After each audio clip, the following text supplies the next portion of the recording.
This is well, it's not a story, I think it's true actually. It's written by a chap called Jon Heath. He's in New Zealand, so I'm going to read for him this evening. He also took the photo. Jon Heath has the word "dead heat" tattooed on his wrist. Why? Maybe because he is one, or maybe to remind him to do better.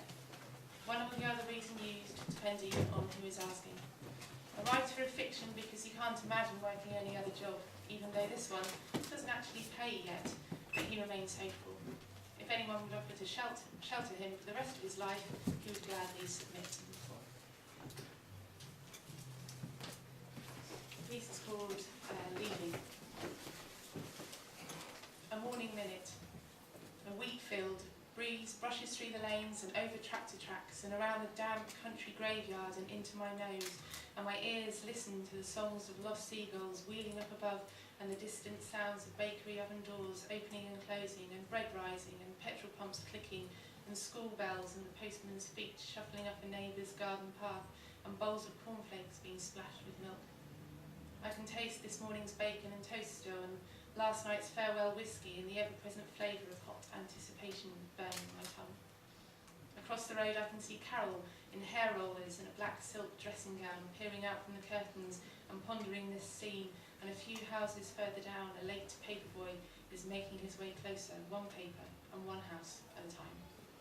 I can see morning faces getting into cars, phone lines dipping under the weight of robins, wet undies being put up to dry and boring newspaper headlines about recession and war. I can see a reason to leave.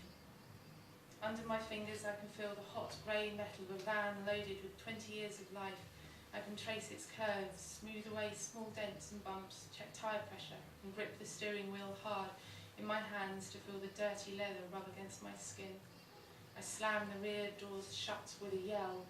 I can feel the summer sun beating down and the weight of a pack on my shoulders, sweat soaking through my shirt. I can hug my little sister a last goodbye and hold back tears that aren't there. All my senses record the memories of a home I'm now leaving behind. Months of countdown have come to this, with a tick and a tock and a tick-tock tick. Now I'm packed, and my friend is packed, and we're fit and ready, and we can go, take off and hit the long, hard road flying. I've already said a last farewell to Ma and Pa after 100 hugs and kisses and don't do this, don't do that. Pa is all be careful son, with a stern frown, and Ma with tears in her eyes, lost for words, her only son, running away, full of hope. She fears I'll never come back. So one last Polaroid picture of two strapping lads smiling with great bags on their backs, and we chuck them into, climb up into the van and drive off east. Like Don Quixote and Sancho before us, Duke and Dr. Gonzo, Che and Alberto, Jack and Neil, we set out to discover ourselves in the big old wide world, two early 20-somethings let loose with big ideas and dreams and half a tank of gas. Just me and my friend Gab, up in the front seats, staring the world full in the face through a layer of dirty bug-smeared windshield. I will tell you quickly about my travelling companion. His name is Gabor, and he comes from the foreign hills of Romania, where the trees are tall, the plains farmed, and the small town streets plagued by ugly breeds of wild dog and gypsy highwaymen. He is an Homeric strong man and a wise mule with a pure heart, a man of his hands and a wanderer, just like me.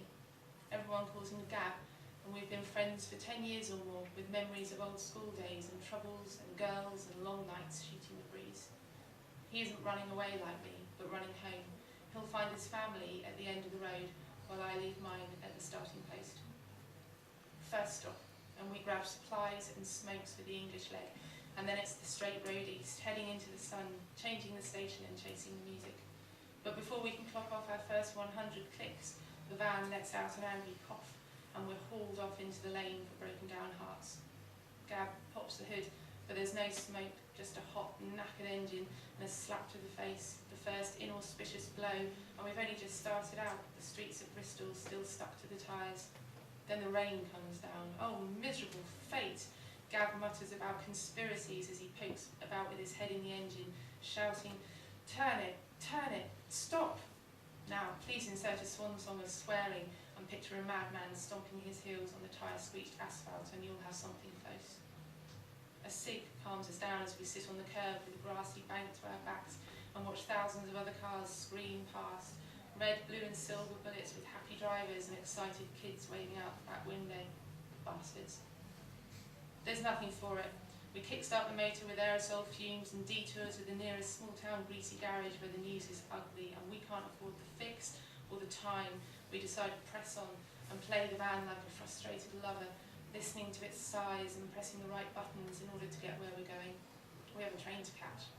We quickly learn how to keep the engine afloat and rotate driving, never pushing too hard in case we should blow the engine again, and in this way we cruise along the motorways of southern England, passing small towns and pit stops and shimmering lakes and business parks and the quarries south of the big London smoke, and from here we drop down to the coast, following the long lines of lorries carrying cargo to the continent.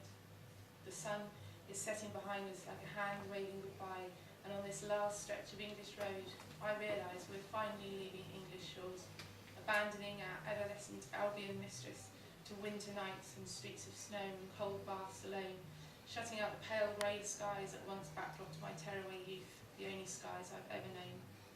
I watch the road and all the street signs fading behind in the rearview mirror. It's sad, and I take a picture of my last reflective memory, but then I reach for a smoke from a pack on the dash, and the feeling